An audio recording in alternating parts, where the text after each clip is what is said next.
sorry we're running a few minutes late this morning.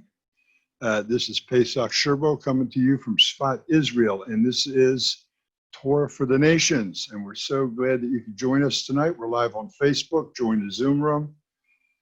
Come on in and be with us so you can ask questions, participate in the discussion, and whatever else you'd like to do.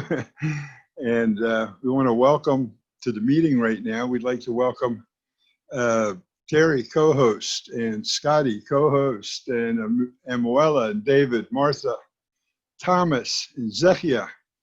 And we're so glad that you're here with us today. And it is the 27th of August where we sit, 26th where you are, 8 o'clock in the evening, and it is 3:05 in the morning here in Israel. And believe me, we are very happy to be with people from around the world. And we want to thank Noahide World Center for all the help we get from them and from the working together that we do with them. So we appreciate it very much. And let's see here.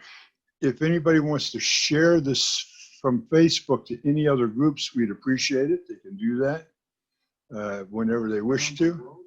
And see, we got a few listeners out there, a few watchers out there on Facebook. And let's get into the room and get going. Wow. Spent the day today with wild animals. We have a safari park here in Israel that's located essentially right in the middle, or right on the outskirts of Tel Aviv. And it's funny, you're in there with lions and tigers and gorillas, and it's not a zoo, it's an open area park. And part of it you drive through, and part of it you walk through, and you look up and out a little ways, and there's high rises around you. So it's in Ramat Gan, Israel. It's called the Ramat Gan Zoological Park. A lot of fun we had there. A lot of people there. And again, I'm going to invite you to share this to other places on Facebook. If you want to do it live, just get it from B'nai Noach Connection with Israel or Pesach, my page, and share it around to any groups you want to share it to. Yeah, okay, let's get started. You know, we're talking about the month of Elul. We're in the month of Elul, the month of repentance, getting ready for repentance. So I hope you can see me now, Thomas. It leads up to Rosh Hashanah and Yom Kippur in the season of repenting. But in the month of Elul, we go through a daily process of asking God's pardon for things we did wrong during the year, and the lists we read include things that we didn't do, but we read them anyway, because if we didn't do them, somebody else did them. So we're asking for repentance for ourselves, for Israel, and for the world. And we talk about Israel, we're talking about you guys, the Noahides, as part of Israel.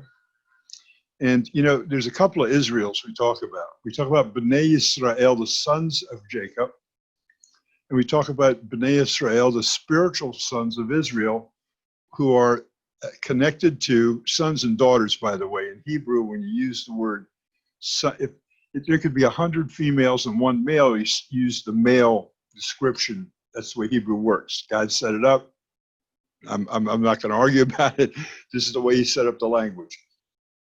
So everybody has a part in repentance, and of course that brings the promise of the next life, or the next level up of life, I like to say. And how do people get involved with this? It's through a chain. It's through a thing that happens that you become a part of. I got two really, really good questions this week. One is, are we born with a desire to connect with the Creator, or is it something to be sought for and brought into our lives? And then the second question is, Noah had no text or Bible to follow, only an oral tradition or an oral instruction handed down to him from generation to generation. There's a question mark, but it's a true statement. That's exactly what happened. Now, going to the first one, reborn desire to connect with the Creator is something to be sought for and brought into our lives. Yes, we have to remember that when Adam was breathed into, God put life into him, and a part of God into him, the connection was born. So we're born with the connection we're born with that connection to God forever and ever. Every human being ever born has that connection. But we're born with the free choice that we can use the connection or not. Is there a desire to connect? Absolutely. Or the God part of us inside is what yearns to connect back to God, the Creator, its Creator, our Creator. It yearns for it. But God has buried it so deep within us that we have to look for it. So it's a two-part thing here. We have to seek it, and we have to bring it into our lives. And we have been given so many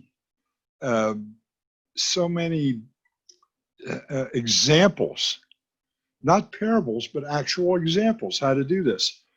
And one of them is, of course, with Adam, and then we go up to with Methuselah and Enoch and Noah, who was the one we read about the most.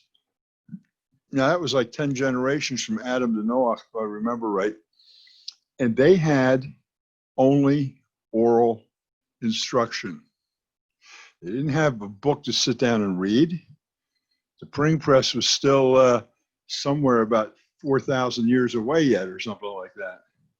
The printing press, I think, was invented in the 1300s on the Georgian calendar, which means it was like 4,000 years from being invented. So if anybody wanted to do anything by writing, they had to write it down on a parchment, roll it up, and everybody got one, or everybody made one, but it didn't work back that way because most people didn't know how to read.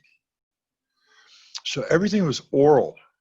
It was oral up until Abraham, when some things were written down. And then, of course, when everything was given to us at Mount Sinai, it was all written down. But until Abraham started educating his boys, I would think that most people, according to what I know in history, didn't even know how to read. Absolutely didn't know how to read. Reading was even forbidden probably up until the 16 or 1700s of the Common Era. And it was even against the law to learn how to read. And when other religions were formed, they didn't teach people how to read because they didn't want them to read what was in the book. They didn't want them to become knowledgeable, because the priests and the leaders of those religions wanted to be able to control the people. So back to the question. Do we have a desire to look for this? Absolutely, it's in us, but we have to let it out. We're the ones that have to make the connection. We have to make the decision to connect with our Creator. Now, there were times when people just absolutely didn't want to do that, and we read about them all the time. There was the time before the flood. There was Nimrod in his era, where he ruled the world, and we have the Tower of Babel, and we have all these things happen. But Noah, when he came across into the new creation after the flood, he brought his sons with him. And Scotty made a very good point in his videos the other day, that before his sons were sons, the righteousness was a son of Noah. What do I mean, righteousness? Anybody that connects with God and then teaches someone else to connect with God, that person you're teaching becomes your son or daughter. So we use the word today, B'nai Noach, not to mean that somebody's a descendant of Noah, but it means they're sons and daughters of the teachings of Noah that came through Shem and Ever. And for those of you that don't know, there's a lot of teaching about, and of course we don't have anything archaeological yet, but we will one day. When they got off the ark, and Shem was looking for a place to set up his first school to teach the continuous chain, Noah to Shem to Ever. He set up a school in a cave right up here in Svat. And it's called the Cave of Shem and Ever. And that's what their school was called. And we know that people learned from them. We know that Abraham learned there. We know that Isaac learned there. We know that Jacob learned there. Now, it's not recorded in Torah for whatever reason God didn't want it to be recorded, but it was in the oral Torah. The written Torah is very concise, and a lot of it is written in God's own code that we have been deciphering for 3,300 years. But we have the connection from Adam to Noah, Noah to Shem and Ever, and the teaching of people then in a chain all the way up to Abraham and Isaac and Jacob, when people really started taking it on. The other people didn't quite get it. But Shem and Noah, they just kept teaching and teaching and teaching. And then Abraham started teaching. We all know his story. He was the first evangelist in a tent. So everywhere he went, the tent was open, and he pulled the people in and says, hey, come on, free food. As long as you thank Hashem at the end of it, you know. So Abraham taught, and Isaac and Jacob, and of course, it's been taught since then. We got to Mount Sinai after the Egyptian expulsion to Egypt. And then it became written, codified. God said, okay, here's the 10 Commandments, and here's what I want them to be. And then he orally educated Moses, who then educated the elders of Israel. He educated the women of Israel. And he started teaching the Torah to the Bnei Israel, the sons, actual physical sons of Israel. But those that learned the Noahide 7 universal commandments, they also became to be called Bnei Israel. They're part of the nation of Israel. You see, Hashem, God, set up the nation of Israel and the people of Israel, which are the sons of Jacob, of Israel, but also the land nation of Israel, which is a physical land, which is spiritual also. It has a very high level of spirituality. Of course, Jerusalem's even higher. But anybody that lived in Israel had to follow the 7 universal laws minimum. They couldn't worship idols. They couldn't make sacrifices to idols. None of these things. They wanted to make a sacrifice. They went up to Jerusalem where the temple was and did it. Before then, it was the tent that was down in Shiloh for a while. It came through the desert. And then David brought the Ark of the Covenant up to Jerusalem through many interesting stories, which are also in the Tanakh. They are recorded. So what we have here is an absolute chain of teaching. And this is important. Those of you that have read Pirkei Avot, the sayings of the fathers, it follows the teachings all the way down or up, however you want to put it, from the very beginning, from Moses to Joshua, and then they name everybody it went through. Now, why is this important?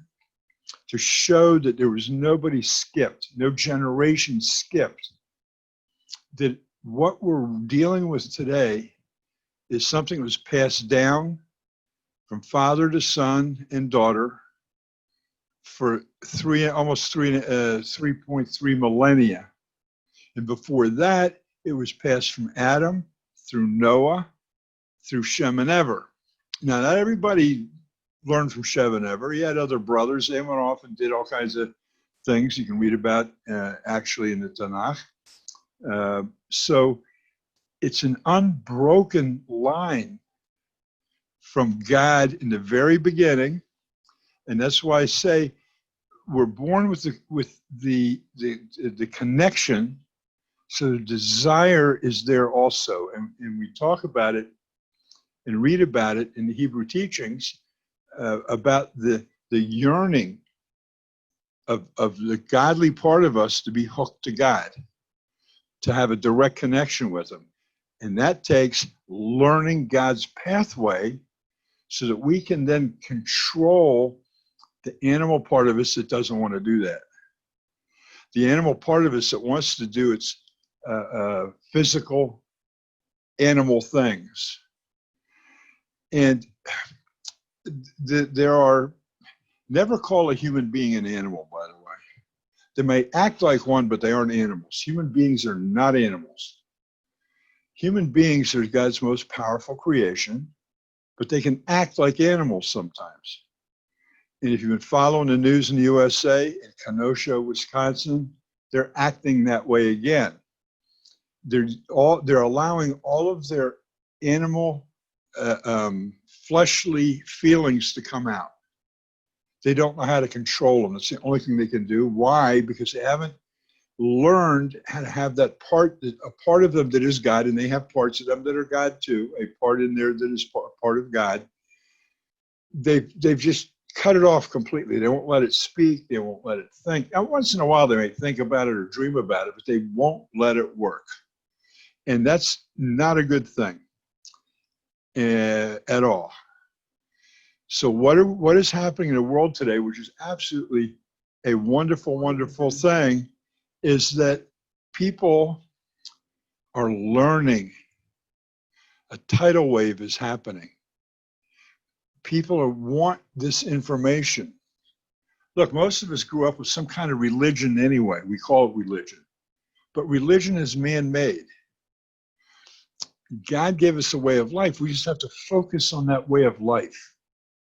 And there are many, many rabbis in their teachings throughout the millennia that have also wanted to teach to the non-Bnei Yisrael, to make them part of Bnei Yisrael.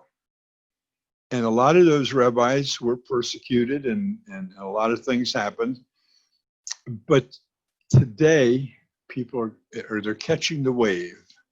They're understanding that there's more to life than just the physical pleasures.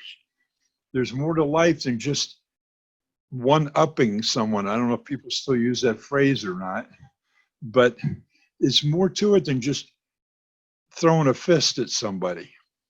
There's more to it than looting a store and stealing what you want.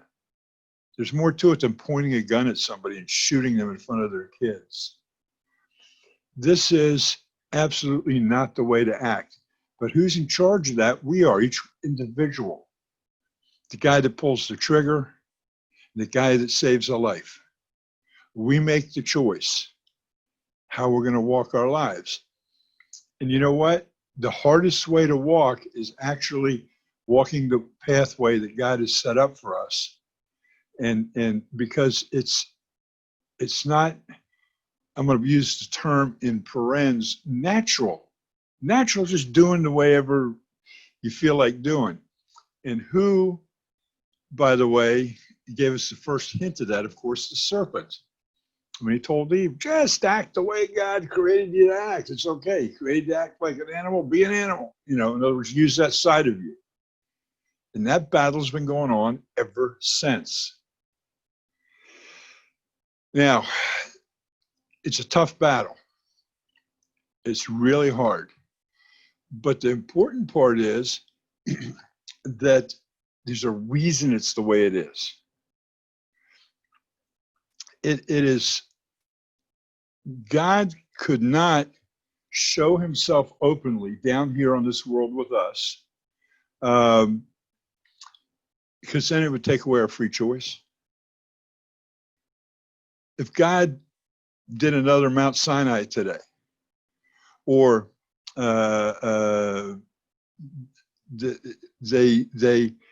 God did some spectacular, huge miracle, then we'd say, whoops, we better follow him because I don't want to get in trouble. I don't want to get hit by lightning, whatever. Totally takes away our free choice. The minute it takes away our free choice, he unmakes us like him. We're created in his image. He has that free choice to do as he pleases and do things and make things any way he wants. He can make something from nothing. We can't, but we can take anything he made and make something else out of it. He gave us the mind and the spirit to do that. And it's a great thing. It seems that they do not have any desire for the Creator. There's two things here. The desire is in them. They just don't know it. It's in them just like they don't know that a part of God resides within them also. You see, the way the soul is made up, and you guys have heard this before, you have the nefesh, which is the animal part of us that keeps us alive and gives us our feelings and operates off of our heart. Wherever our heart goes, I hate this person, I'm going to punch that one, I'm going to get angry, I'm going to get jealous, whatever. That is the animal part of us. Then we have the ruach, or the spirit. You and I have to connect that spirit to the neshama, so that the nefesh, the animal soul, through the ruach gets connected to the neshama, the godly part. And the godly part, of course, the minute we start doing that, can start bringing down, in a way I know how to put it, is the Hasidic way that I've heard it, bringing down some heaven down here on earth, bringing down some understanding, bringing down some joy, is what I'm going to put it, because God wants us all to do things joyfully. We become an actual part of God doing the creation here on earth when we do that. And essentially, this is why we were created. God needs us to finish creation the way he's created creation to be. So it's something that we all become a part of. And when we open our eyes in the morning, and every single person we look at, we say, wow, that's part of God. I'm looking at God. I'm looking at God's creation. I'm part of God, and that's part of me. When we start doing that, and we start treating people kindly and properly, and not abusing people, and not going into restaurants and threatening them if they don't raise their fist in the air, like what happened in Washington, D.C. the other day. That's what we have to learn to do, to stop those animal instincts from happening. So to recap real quick here, we are born with the desire to connect. We have to learn about it. Someone has to tell us about it, for the most part.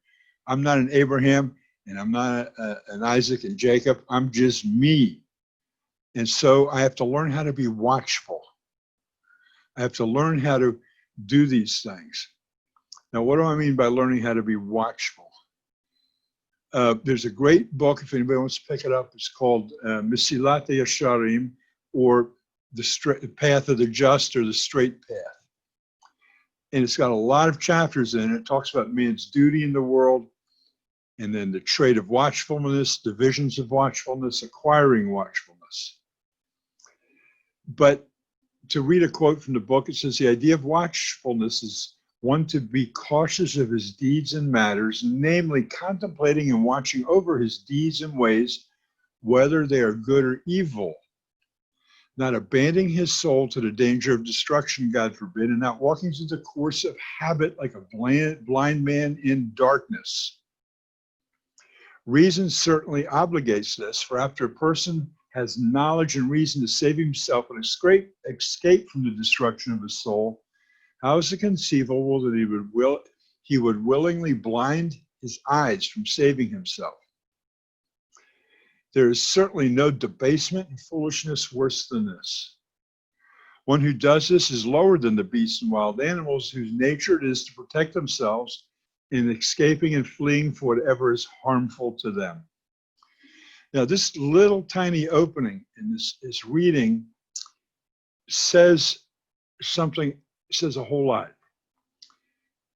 After a person has knowledge and reason to save himself, well, if a person doesn't have that, they weren't taught that, someone has to plant a seed with them and start them growing, so that that's what you guys are doing. And the way you're acting every day, the way you interact with people, you're planting seeds. And how did you get this way? A seed got planted in you. A seed got planted in you either through a doubt that came up when you were following a man-made religion. You started looking for some truth. And let me tell you guys something. Surprise, surprise, all you listeners, that if you look in the right place, the truth is right there, open book on the internet. I'm talking about not the man-made religious books. I'm talking about the direct chain of evidence that comes from God to who we are today, right here, right now, enjoying the internet, enjoying our computers. People are afraid to look for the truth, or they don't want to think that they've been believing wrong for all these years. They just don't want it. How do you feel when someone says, "Oh, you've been wrong all these years"? Right away, the animal part of us says, "What do you mean I'm wrong? I'm not wrong." And you're talking to yourself only. I'm not wrong. I got it right. Man, that's what my father taught me. That's what his father taught me. And I read this book that said this, and I read this book that said that. And they're all connected to man-made religions. I want to make a quick statement, unless somebody has a question, I'm going to go over that. Man-made religion God allows it to come around, allows things to happen to test us. So religion came from testing human beings. Everybody had tests. Adam had tests. Noah had tests. Abraham had tests. Moshe had tests. The Israelites had tests. So what do we call a test? Not, okay, sit down, take this exam, I'll grade you right or wrong. That's not the kind of test we're talking about. They run into situations, and you do it too, your whole life you've been doing it, that make you a better and stronger person if you handle the situation in a proper way. In other words, someone offended you and you go get a gun and shoot them, you failed the test. It didn't make you a better person to do that. But somebody gives you a hard time and yells at you and humiliates you, and you just have in your mind, okay, this is this person being this person, and I'm not offended. I don't have to stand up and say, blah, blah, blah, blah. Examples of that you see every day in the news. You see it in politics, you see it in churches, you see it everywhere. This person said that about me, and blah, blah, blah, blah. And this is acting on an animal level. And we weren't created to act on that level. We're intelligent.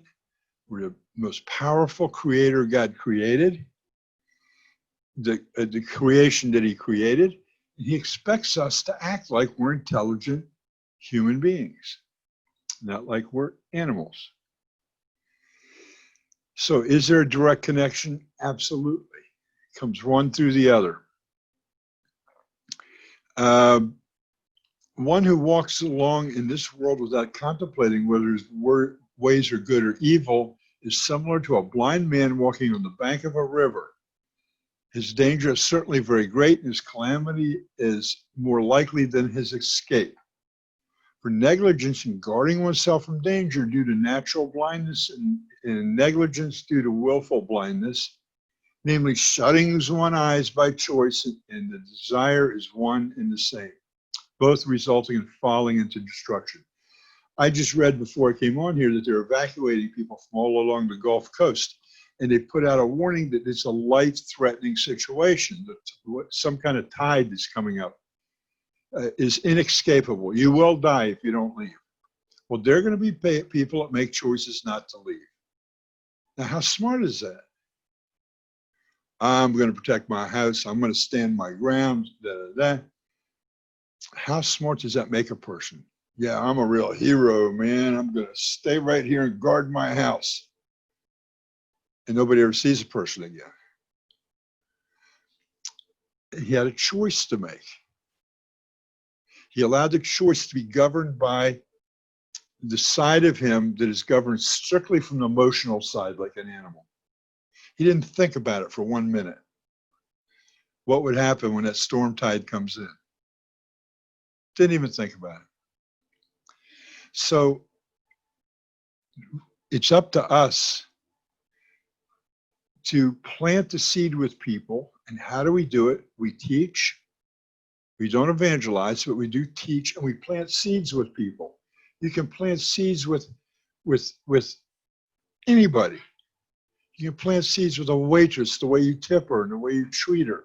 Yeah, Scotty shows that all the time. You can plant seeds by the way you interact with someone who's doing a service for you, someone who cleans your building at work, someone who, see, when you do that one little twist, and like you greet the person, smile, tell them you hope you have a good day, and greet them by name, that person, without even thinking it, you've just treated them and planted a seed, because probably nobody else coming in the building treated them like that. Even the guys who drive the garbage collection trucks down the street. You know, one of the guys that drives the connection down the street, a truck driver, I know him personally. I see him on the street sometimes, and I even bought him a cup of coffee once in a while. I don't care if he drives a trash collection truck. Some of the guys that work on the truck, I know. I try to make friends with anybody that does service for me, because they deserve the respect that every other human being gets. I don't care what job they have or job title.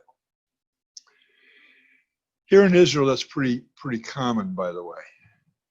There's a world-class violinist that came from Russia about 15 years ago. And as a new immigrant, when maybe it was 20 years ago, and he lived in the town of Carmiel. And this guy travels the world doing violin concerts, being, called up on stage doing these concerts. What does he do here in Israel? He doesn't do violin concerts. He rides the back of a garbage truck. And that's what he likes to do, and that's what he wants to do. And it helps him feel good that he's doing something, giving back to where the country and the town where he lives. That's the kind of thing we have to do. We have to show people by our actions. Action, thought, and deed that's what Johnny Appleseed did.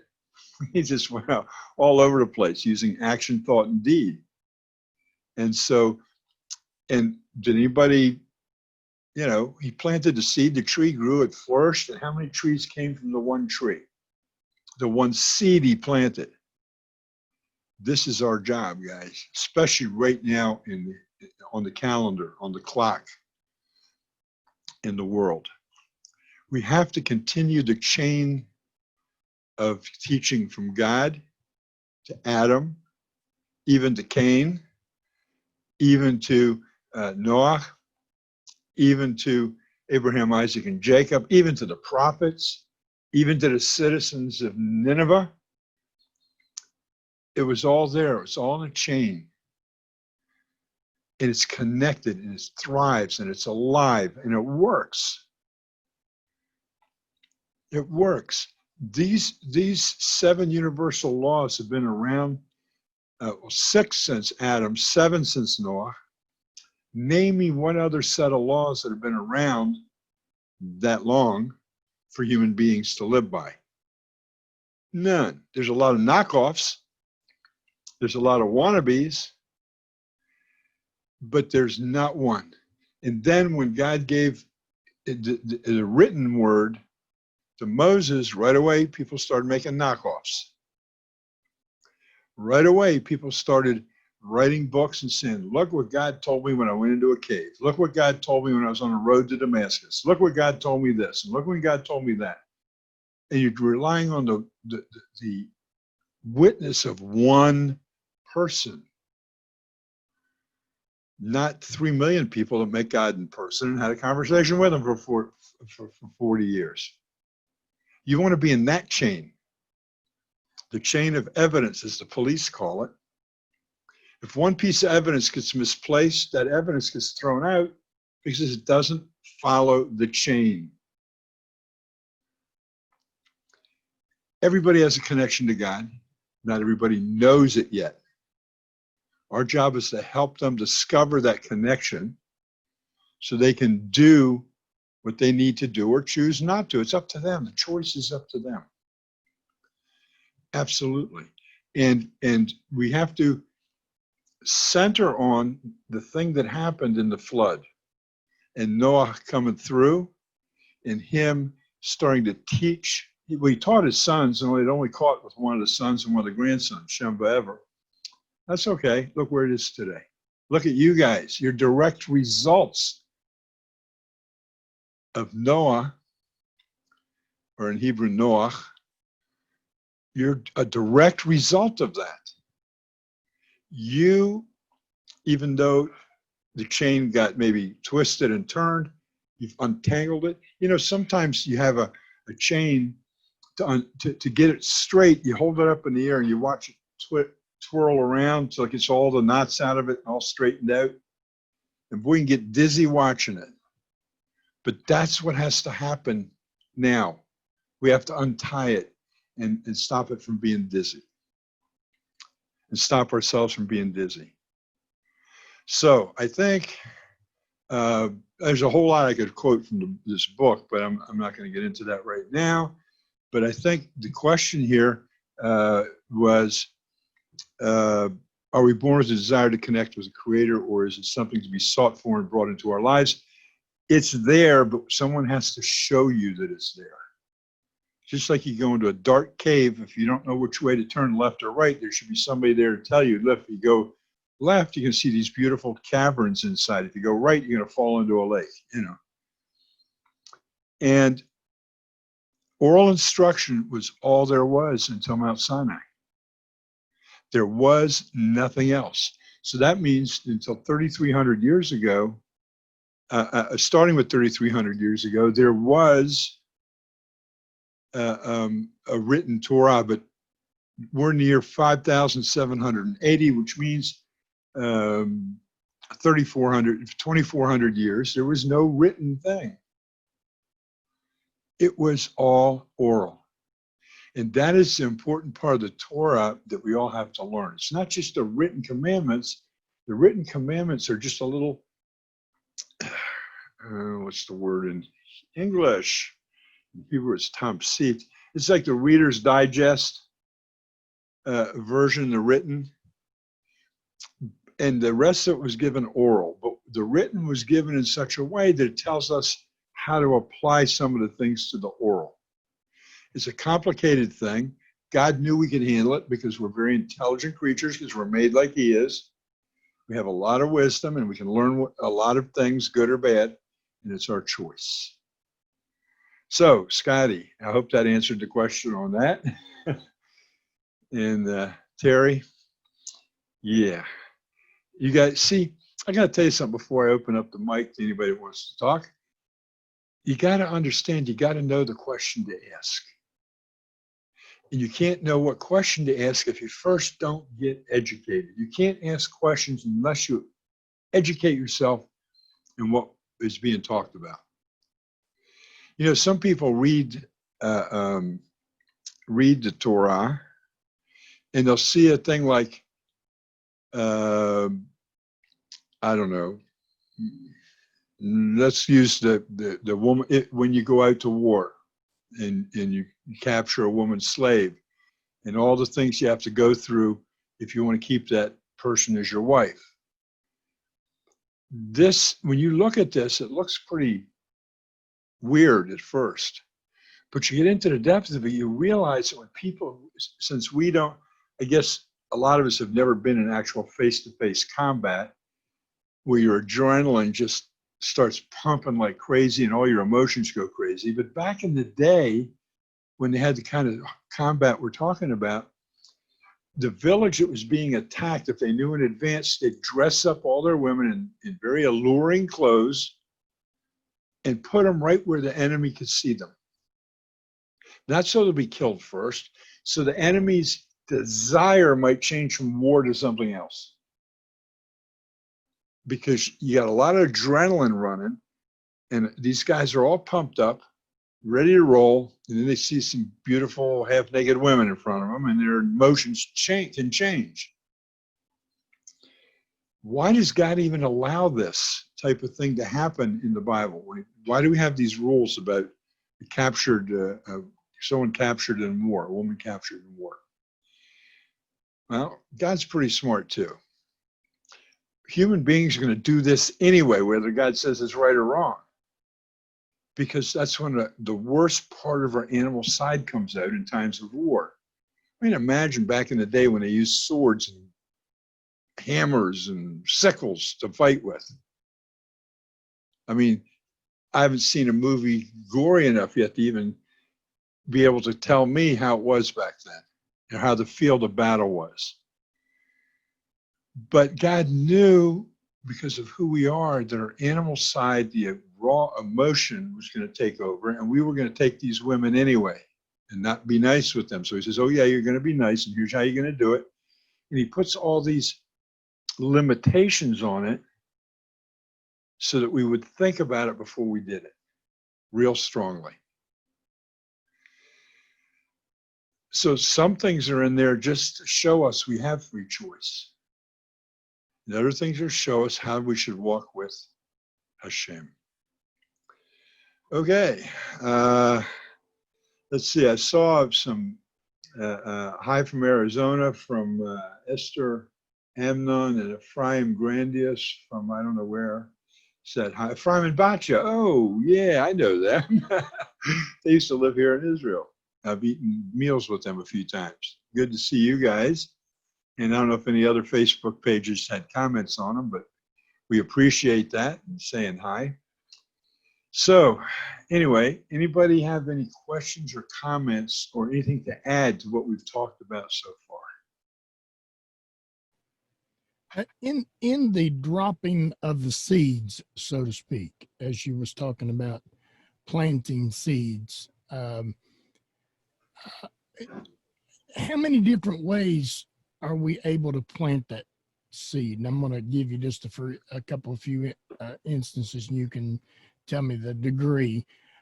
Just knowing who the Creator is and walking through a crowd, or actions that you do walking through a crowd from one side or the other. Is there a different degree in sowing the seed? Absolutely, and that's absolutely a good question. You see, when we pass other people on the street or in the mall or through a crowd, the godly part of us actually is speaking to the godly part of them, whether they know it or not. There's that thing going on, a communication. How can that possibly be? Because he's the same part of the same Creator that you are. You're one with all these people you're walking through. So that those parts that are the same talk to each other. Now, I don't know if you've ever noticed sometimes when you're walking in a mall or you're walking through a great crowd, there will be people that look at you and smile, and other people will look at you and grimace, or they'll just frown. Well, everybody's feeling the soul talk, and they're reacting in different ways without knowing why they're reacting. Those that smile at you, the part of you that is God and the part of him that is God, when they smile at each other, they know the connection. You may not know it in your head, they may not know it, but the God part knows it. The neatest thing is, I don't know if you've ever seen kids in a mall or in a group, they'll instinctively stay away from some people, and other people they've never seen before in their lives, they run up, give them a hug, say hi, smile at them, because their soul parts are talking, and the kids haven't learned that when that feeling comes through, to ignore it, let it go. And so the kids show you who the good people are. deep inside. So there is, yes, that connection. Now, what is more important? Well, you're seed planting that way, because by your soul talking to someone else, this is a part of you that's God talking to part of somebody else's God, maybe when they get home at night, they'll have a dream about something, or they'll say something, say, well, I wonder where I got that idea, you know? That's a seed planting way. The greatest seed planting way of all is action. We have thought, deed, and action, and or thought, speech, and action. Speech is okay. It plants seeds, but nothing is greater than actions. So there's three different levels, three different ways you can plant seeds with people. And when they see you constantly doing proper things every day and constantly treating people in a proper way, and not this false, sugary, oh, yeah, okay, God bless you, bless your heart, and all that kind of stuff that a lot of people do. I mean, sincere and people know what sincere and honesty is, sincerity and honesty. They aren't fooled by the other stuff. They aren't fooled. I mean, you may be fooling yourself by being sugary sweet or something, but you don't fool anybody else. You just got to be a human being and treat them properly. So, yes, there are levels. Walking through a crowd will do something. More than walking through a crowd, saying something to someone helps, but actions more than anything else. You're the one that helps somebody that needs help. You're the one that goes and takes care of somebody when they need to be taken care of. That's the planting of the true seed that can flourish and grow. Gloria, how you doing? I didn't see you come in. Sorry. Who else? I guess I would say everybody.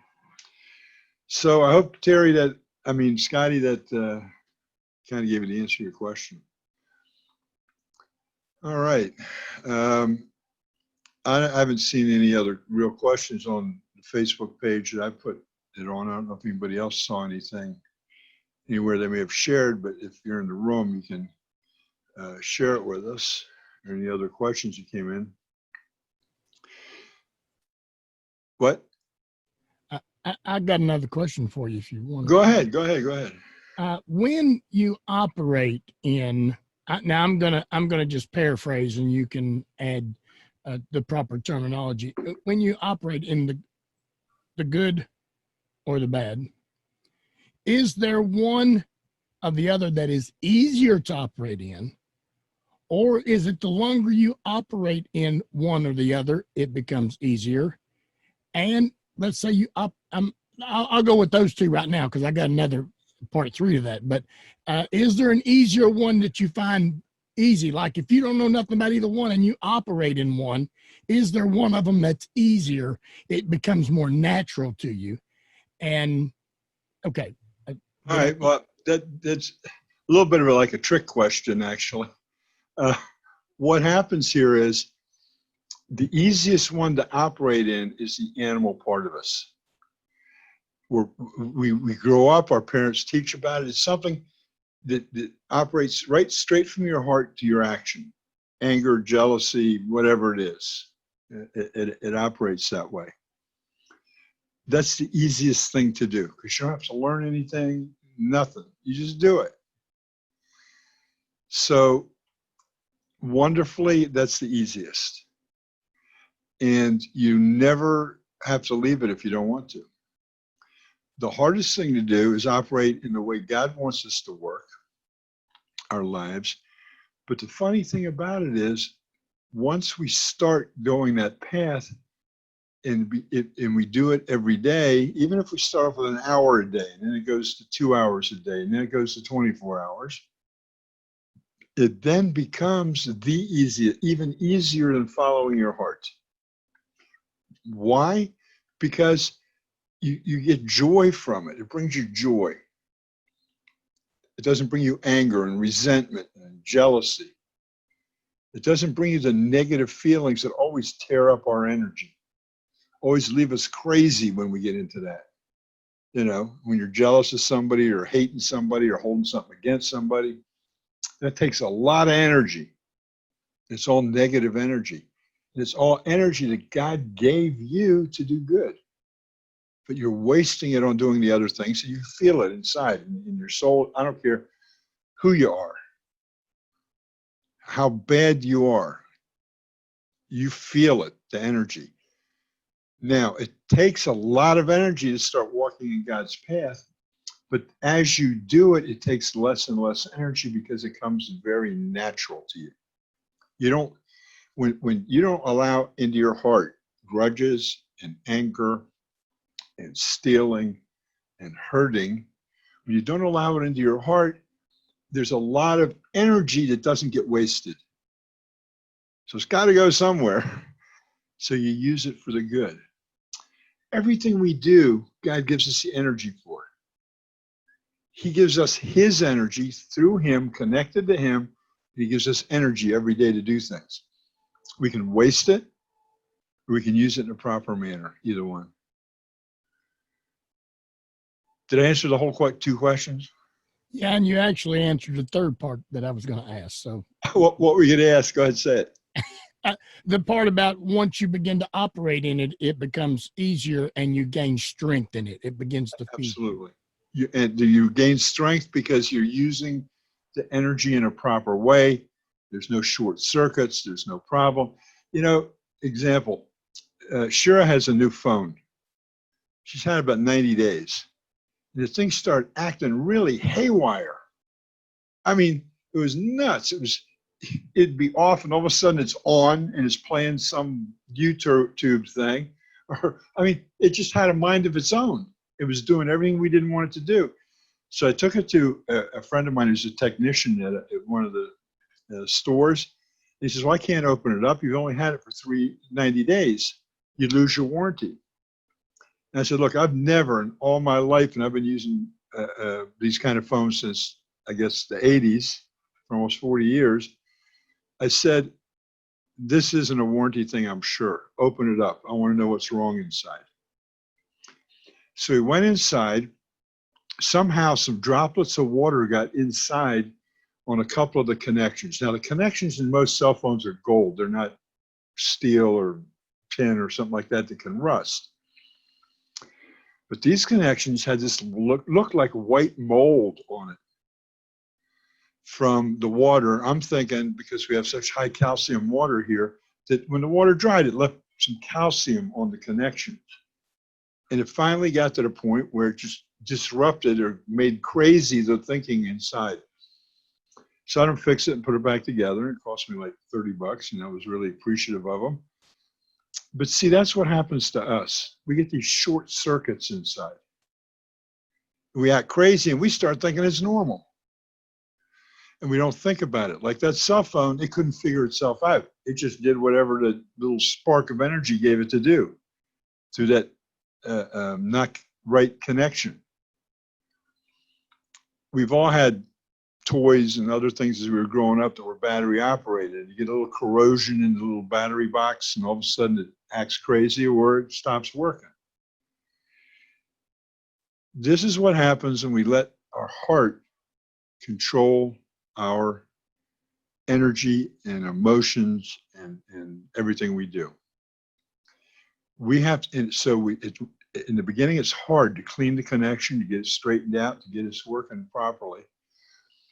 But once it's done, it's smooth sailing. You've done the work. Hey, when I was growing up, and these are the days when you fix the car with chewing gum and rubber bands. I used to once a month take a bottle of Coca-Cola and pour it over the battery posts. Why? It kept them clean. Coca-Cola ate all this junk that was on the battery. And if I didn't do it, the car would short circuit, the battery would go dead, all kinds of weird things would happen. So it took a little maintenance, but it took me a whole lot of jump starts before having to have somebody jump it, or I had a clutch back then. You always parked it so it's facing downhill so you can just get it rolling and start the engine. But then when you don't have to do that, when you learn the truth, how to handle things, you don't have to take all that time and trouble to do things. I mean, just imagine I'm on a date, I'm out somewhere, and I pick my date up in my car, and we come back out from wherever we are, and I hit the key and nothing happens. Nothing more embarrassing. It's also in front of God, it's embarrassing when you haven't properly taken care of yourself so that short circuit doesn't happen. And let me tell you something. It's okay to be embarrassed in front of God. It's okay.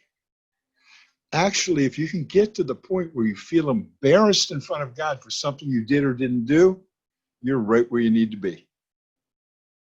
That's called love and fear of God, just like you had love and fear of your father and your mother when you were growing up. You can't be in a better place. That you know, if I do this, I'm going to be embarrassed. And if I don't do it, he might not pat me on the back and say, oh, good job, you didn't get yourself embarrassed this time. But he knows it, and you know it, and it feels good. And that gives you joy. You know, this life was not made for us to suffer through. This life was made for us to enjoy our relationship with God. It's nothing but an entrance hallway to the eternity we're going to spend with God. It's temporary. Once we go up the next level, then it's eternal. But right now we're in a temporary place. So we might as well do the best we can with it.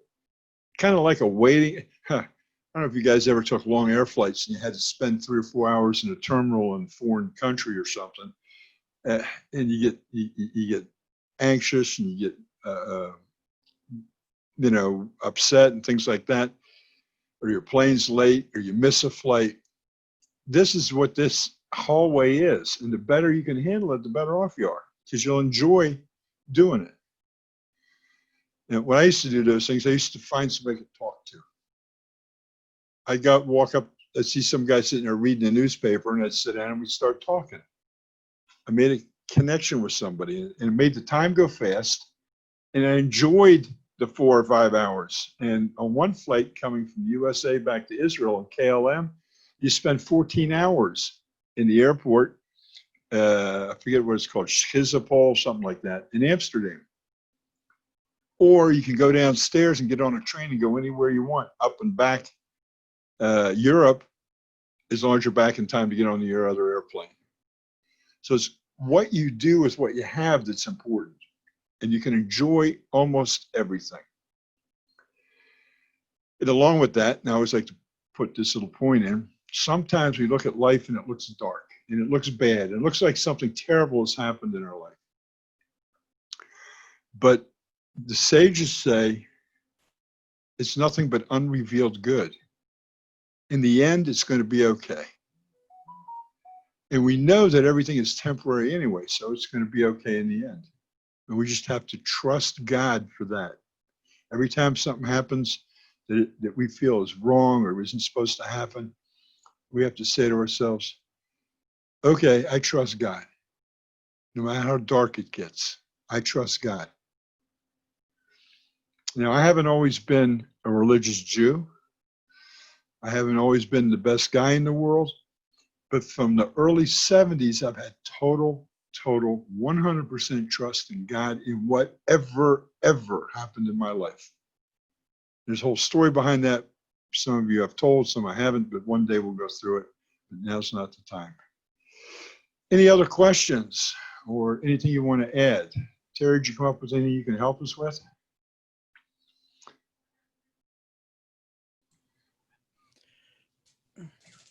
I'm really interested in that part about being embarrassed in front of God. I don't think I've probably read something here or there about it, but it actually being discussed or how does one get to that point? You know what I'm saying? I mean, most people's not embarrassed of anything. So, you know what I'm saying? because it's of our generation we're in. We're very callous. There's so much going on. If my grandfather was alive today, he'd, it would probably really shock him where we've gone in just what few years he's been gone. So being from in a callous generation, how does one work on oneself to become embarrassed before Hashem? I'm not saying embarrassed in a bad way, but just, if this is a good trait, how can we work on that to get ourselves out of the callousness that we're in because of the world we're involved with? Very good question. First, I want to let Martha know she's next up on the microphone so that she knows that. This is a great question, and I've often thought about it. I'm not a guy that embarrasses easy. People, they can say things to me, and even when they want to embarrass me, it doesn't embarrass me. Now, that's a good way to be with people. But what example can we take? A father, a mother, your wife, your husband. Think of something that would make you feel embarrassed in front of one of those people if you were caught doing it. Whatever it could be. Everybody has different levels of embarrassment. Let's say you get caught, you've decided to go on a diet, you and your wife are dieting, and you get caught in the corner eating a cinnamon bun. If your wife catches you, or your husband, you're going to feel embarrassed by it and feel bad about it.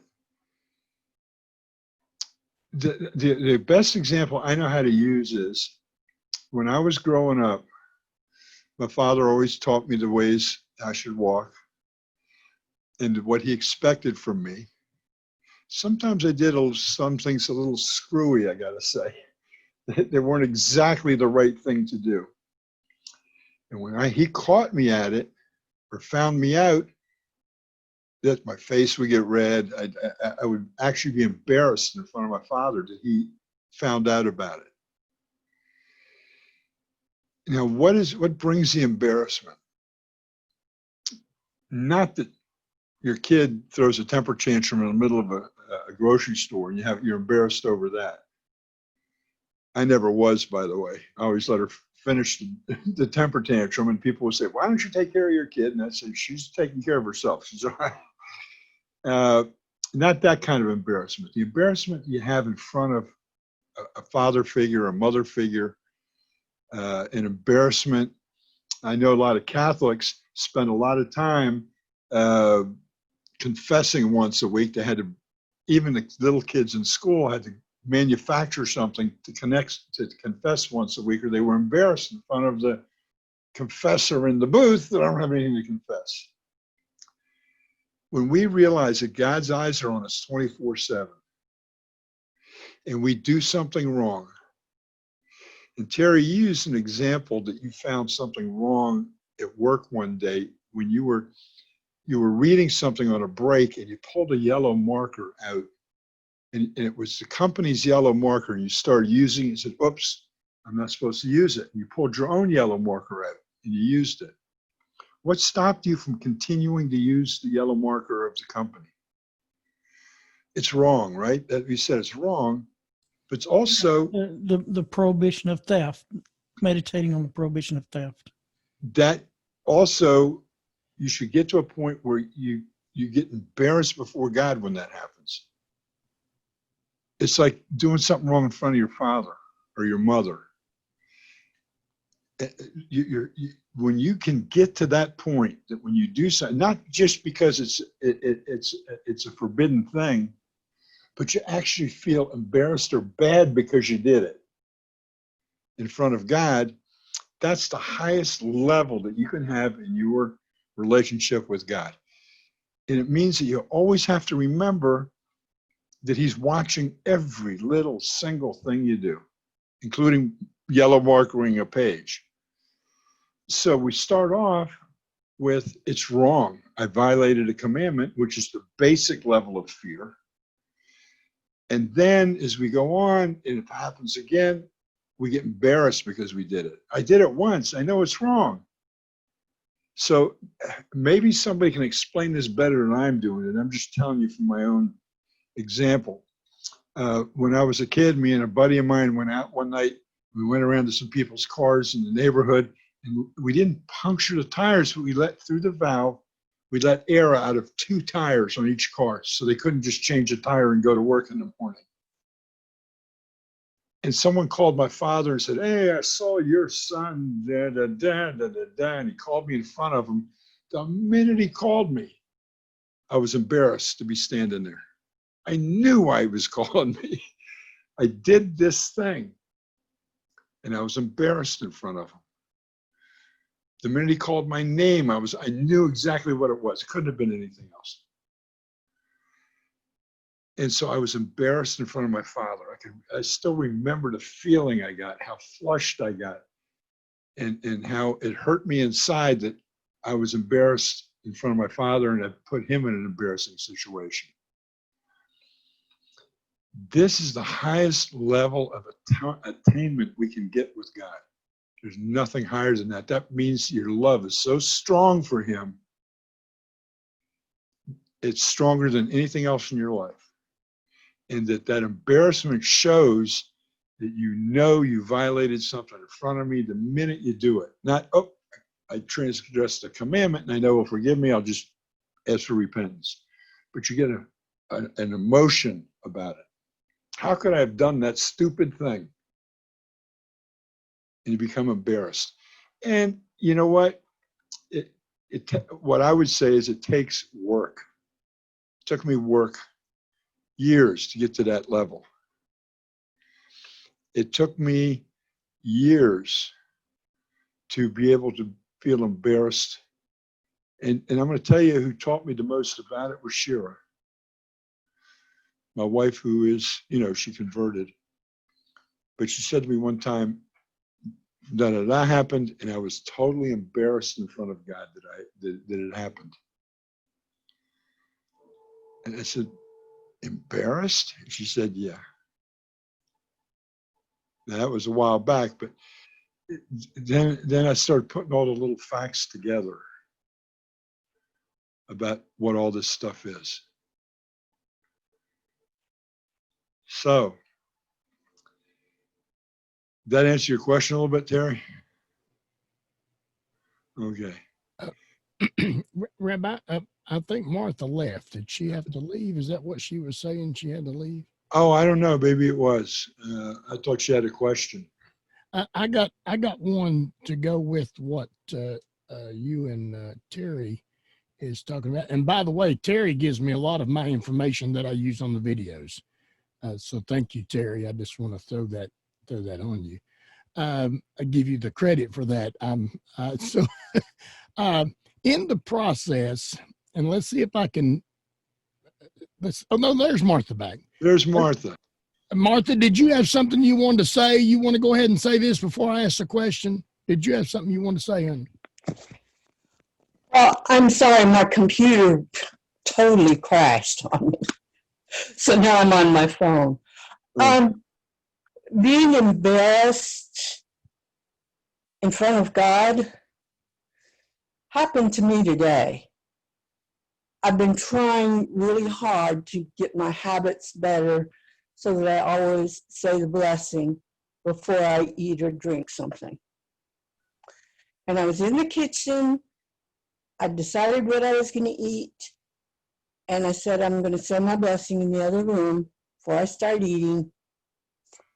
I went in the other room, got distracted, and had eaten 2 or 3 bites before I remembered again.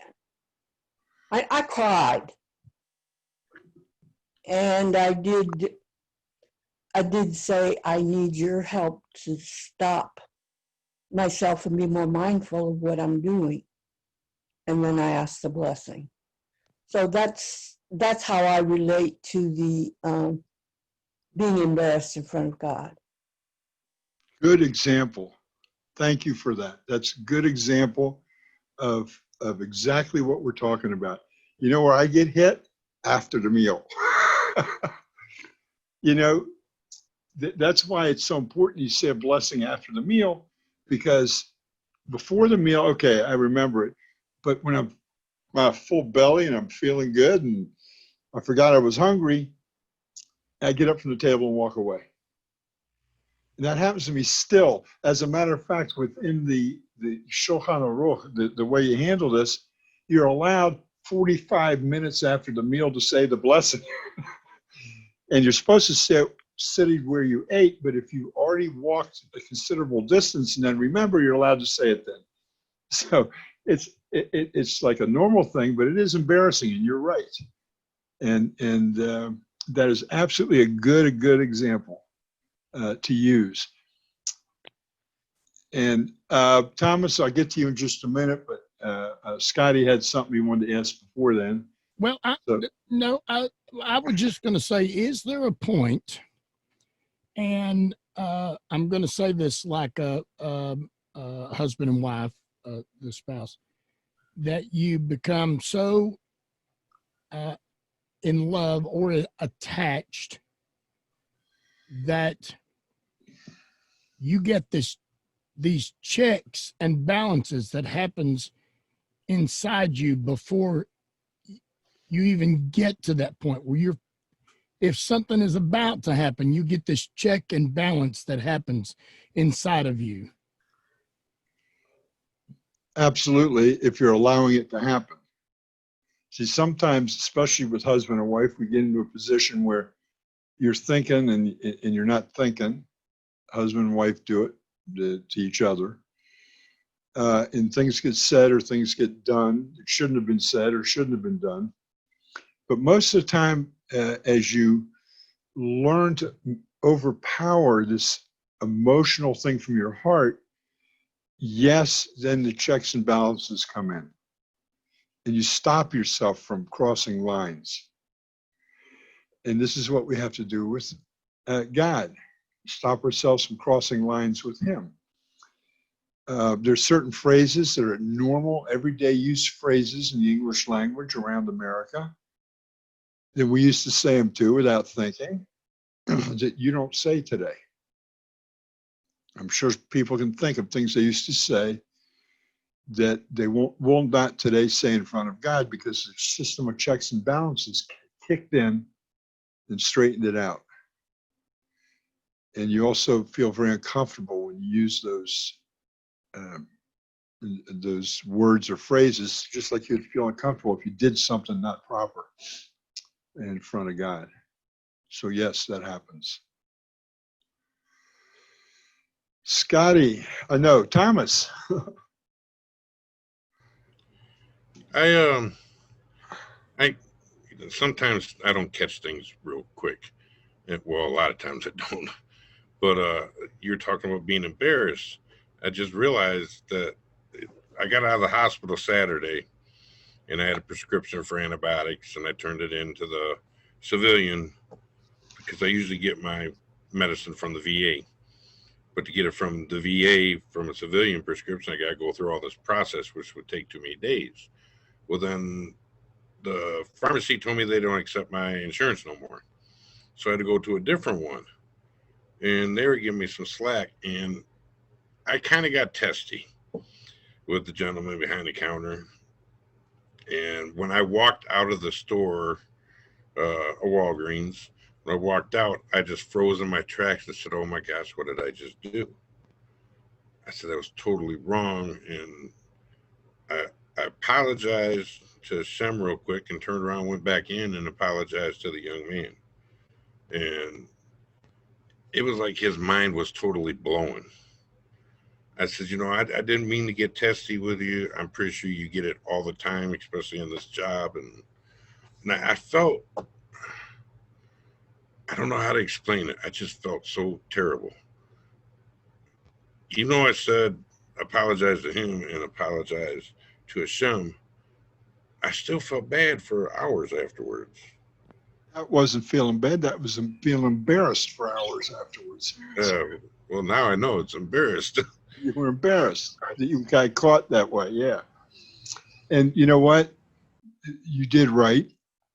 And you apologized to Hashem and apologized to the person. What about the guy that walked out of Walmart and just apologized to God for the way he talked to the other guy? Did he repent on anything? No. This is what we're learning in this month of Elul. When you repent about something, if it's something that happened between man and man, God's not going to give you forgiveness for it unless you first gone to the man. When I say man, by the way, I'm saying man or woman. First, you go there and you tell him you're sorry that whatever happened happened. Then you can go to God and say, God, I'm sorry I treated this person that way. But you can't go to God and say, I'm sorry I treated this person that way without making things right between you and the other human being. And just to add a little more explanation, if they don't forgive you and you've asked them 3 times over a period of time and they don't forgive you, then you can go to God and repent. You've done as much as you can do. Because let me tell you, it is a Torah.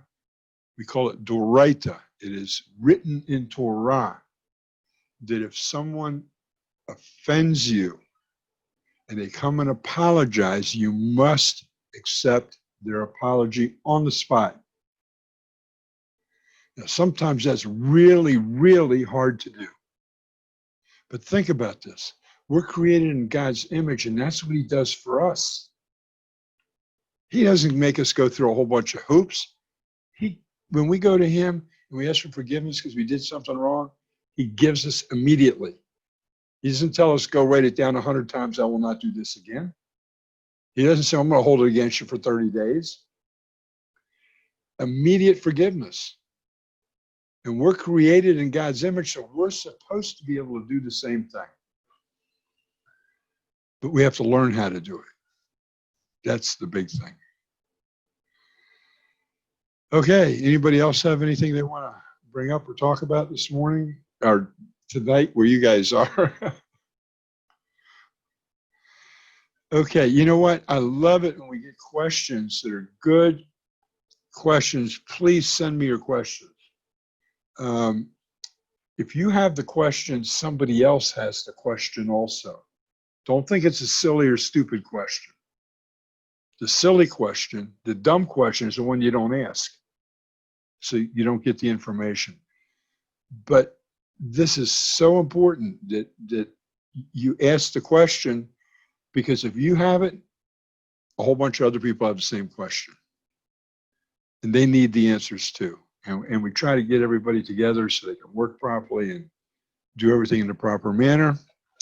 And don't forget to tune in to, I need some help here, Terry, Scotty, name of your video blog. How about Sacred Odyssey Videocast? Yeah. Yeah, we just Saturday we spent some time and we did two shots, and I've got one ready to hopefully going to have it up and running by Friday. And we got that, and it's probably going, well, it's not probably, it will be several more videos dealing with this subject. Great. That's good. And Scotty has, you have your Amuna Trek blog, and you have a video blog also called what? It's the same thing, Amuna Trek. It's Trek. a video version. Okay. Scotty has his daily teachings. They're on YouTube, right, Scotty? Or No, right now they're just on Facebook, but I am going to load them up on YouTube. yeah, you ought to load them up, make a playlist out of them so that people can just go one from the other, one from the other.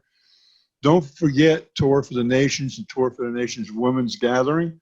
Every Saturday night, or actually Saturday afternoon, your guys' time, at 2 o'clock in the afternoon, Shira does a live broadcast. And then at 2:30, we turn on the Zoom room for women only.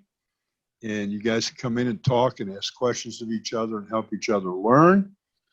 And don't forget Nohide World Center, who we work with. And let's see, who did we forget? B'nai Noach Connection with Israel. Well, Scotty and I've got a new one. Okay, let's hear it. It is a Facebook group. We're just getting it off the ground.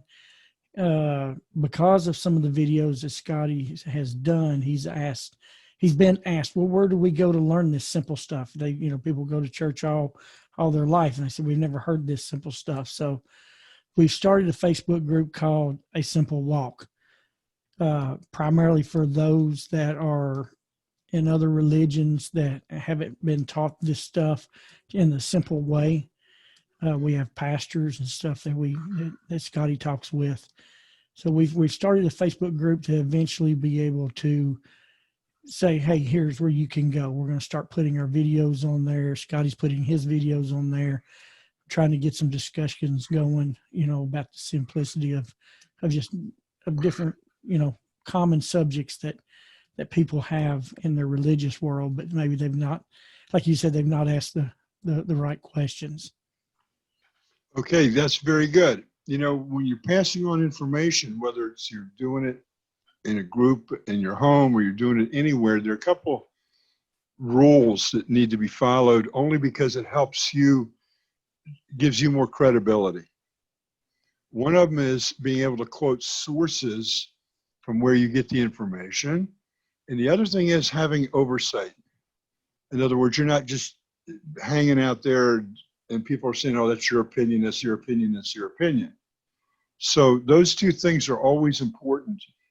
Whatever you do, whatever you set up, whatever you want to do, that people see that it's not another just opinionated thing.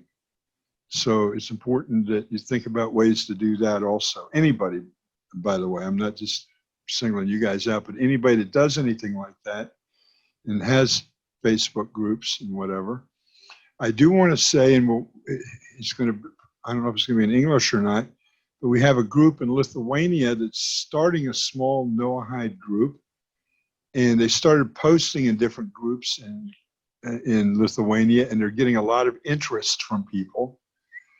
So they're starting to grow. And we have Tony's group out there at Arizona Noahide Connection. It's hooked up directly with Noahide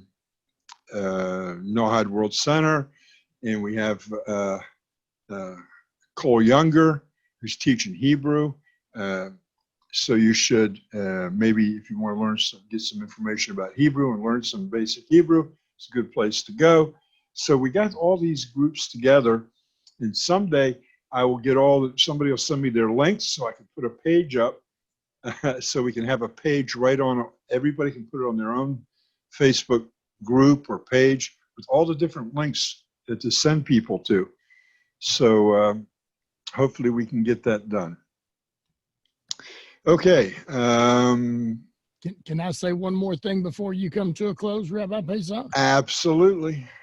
If you are listening to me, I'm good about what I'm fixing to say and do. Well, no, that's not the way to say that. This is what I do. Okay, I'll say it like this.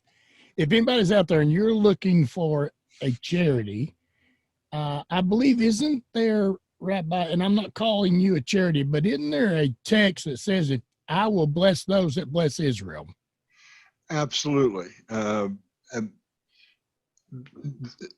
Yeah, it's a paraphrase, but yes, there is a text for that. It says the children of Abraham, I think, is the first time it's mentioned. Well, what I want to do is ask anybody out there, if you're looking for some avenue of giving, Rabbi Pesach Sherbow of Torah for the Nations from Sfat, Israel. Did I do that? Did I do that good, or did I do that good? You did that good. You can go to Torah for the Nations, and you'll find the donate button there, and it's easy to do. And any amount would be greatly appreciated. And Rabbi Pesach Sherbow handles that money with utmost care. Thank you for that, Scotty. Appreciate that. Yes, any amount will do. And actually, we're coming up to a time of need here, if you can help out at all. With Rosh Hashanah, the new year, in many families, because of Corona and being out of work, we're trying to raise money to give to families so they can have a holiday meal on Rosh Hashanah, and a holiday meal costs about 500 to 600 shekel, which is about 150, 180 bucks. So I'm not asking for that money, but I'm just saying, just give you an idea what's going on. So if anybody wants to, and it doesn't make any difference how little, by the way. Everything helps, and Scotty, I appreciate the push on that very much. Okay, anybody else have anything they want to talk about or bring up? Don't see any hands up. Don't see anybody. Mike's going on. So, Amuela, there we go. I see your hand. What do I do? Well, Ranwood. And ask for forgiveness when that person had dementia. You can't go and ask them for forgiveness and they don't remember or even know you. What a wonderful question.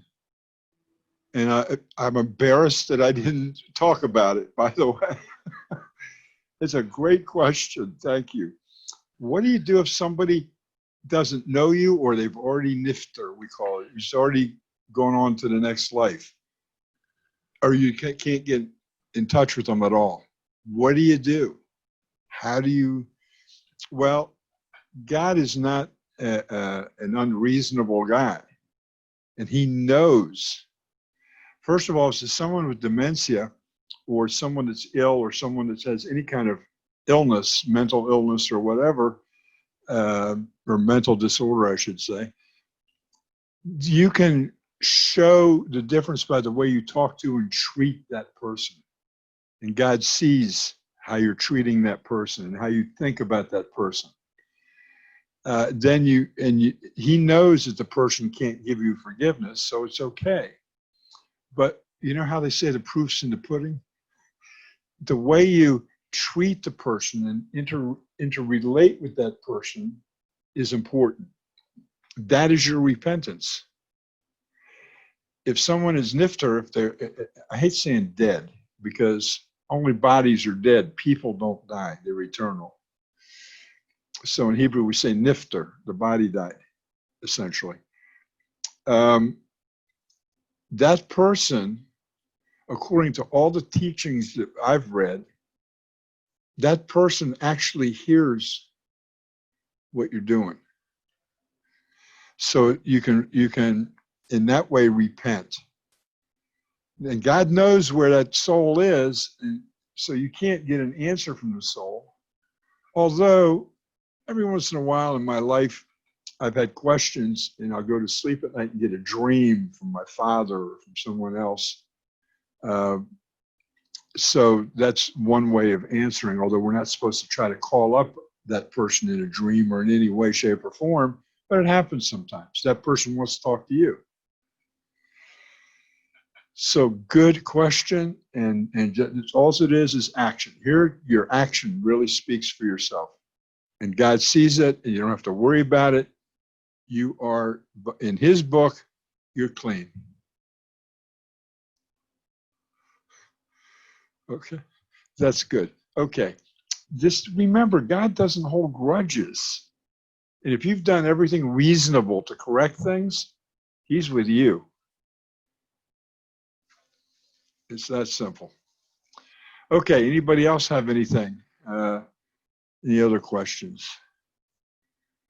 Okay, if not, then we're going to sign off. Let me just, before we totally sign off, let me get the title page back up in front there. Guys, I really appreciate your participation. I appreciate you being here. I appreciate your friendship. And I thank you very much for the excellent questions we get every time we come in the room. And hope to see you. I know it's late, but on Monday night at 10 o'clock, right? It's Monday night, 10 o'clock. We'll get together again. And if you have questions, send them to me in Facebook. Sunday night, our time, Rabbi. Oh, Sunday night? Sunday night our time. Okay, 10 o'clock Sunday night, your time. Please send questions or comments or whatever. Terry. We this Sunday night you began the introduction to Rich Shalom, so we're going to, a few minutes each, not the whole class, but a few minutes. Rabbi Pesach's going to be going through this. Yeah, actually, I think we get first 5 pages or 6, and then we're just going to go on from that. We're not going to do the whole time on that, just the beginning of the program, 10, 15 minutes, and then we continue on with that. Thank you for reminding of that. It was needed. The reminder was needed. Okay, if that's it, then we're out of here, and we thank you so much for being with us, and all those people that watched us on Facebook pages around. We appreciate that. And so I'll see you Sunday night. Yes. Okay. Bye-bye all. Bye-bye.